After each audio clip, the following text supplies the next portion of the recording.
Now I'm guessing that if you're watching this series of fast track workshops, you're what's known in the business as a lone shooter.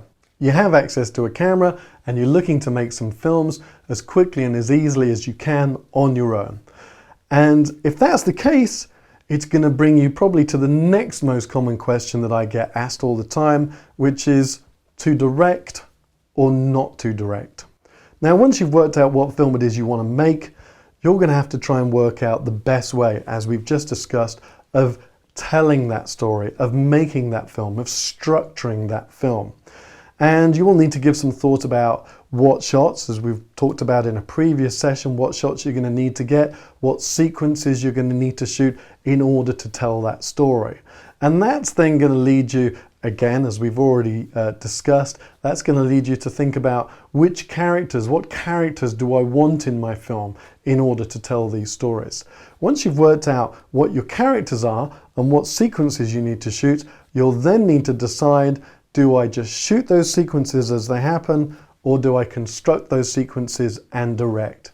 Well, to be honest, there's no right or wrong answer to the question of whether to direct or not to direct. However, after 25 years, over 25 years in the business, I can tell you quite honestly and straight that undirected content on screen looks so much more realistic, so much more honest, and I think is so much more engaging for an audience.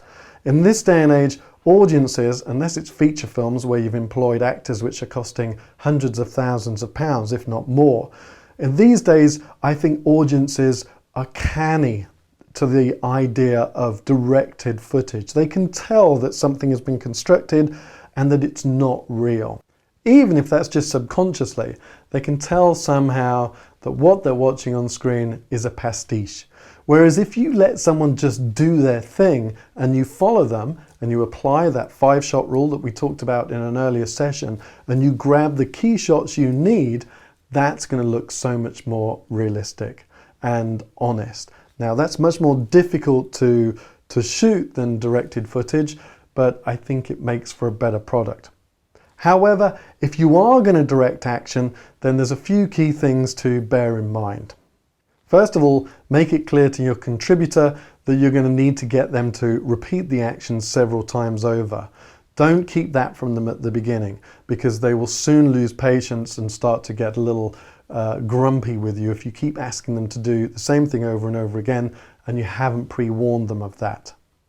Secondly, as you get them to repeat the same action again and again, get them to repeat that same action all the way through and shoot that action from different angles, different shots. Remember our 5-shot sequence? So think about shooting a wide shot, shooting close-up, shooting their face, shooting over the shoulders, shooting all the shots that you need, but get them to repeat the action exactly the same all the way through each time, because that will make editing so much easier for you. Unless you're dealing with Tom Cruise, and I'm guessing if you're watching this video you're probably not, unless you're dealing with Tom Cruise or someone of that ilk, then be kind to your contributors. And actually, if you are watching this video and you are dealing with Tom Cruise right now, I would suggest you be kind to him anyway.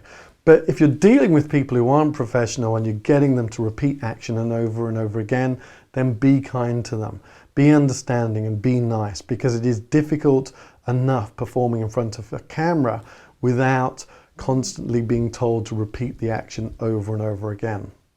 Whether you direct or whether you don't direct, make sure all of the shots that you're getting are from distinctly different angles and of distinctly different sizes. Otherwise, they won't cut together. And remember, as we said already in an earlier workshop, in an earlier session, don't shoot everything on a wide, because you will not be able to cut it together. Now, as promised, I've kept this fast and simple and just given you the very basic elements you need in order to do this as well as you can. But if you want to find out more about directing or not directing, shooting sequences and action, go and check out the numerous masterclasses that are online at school.deanarnett.com.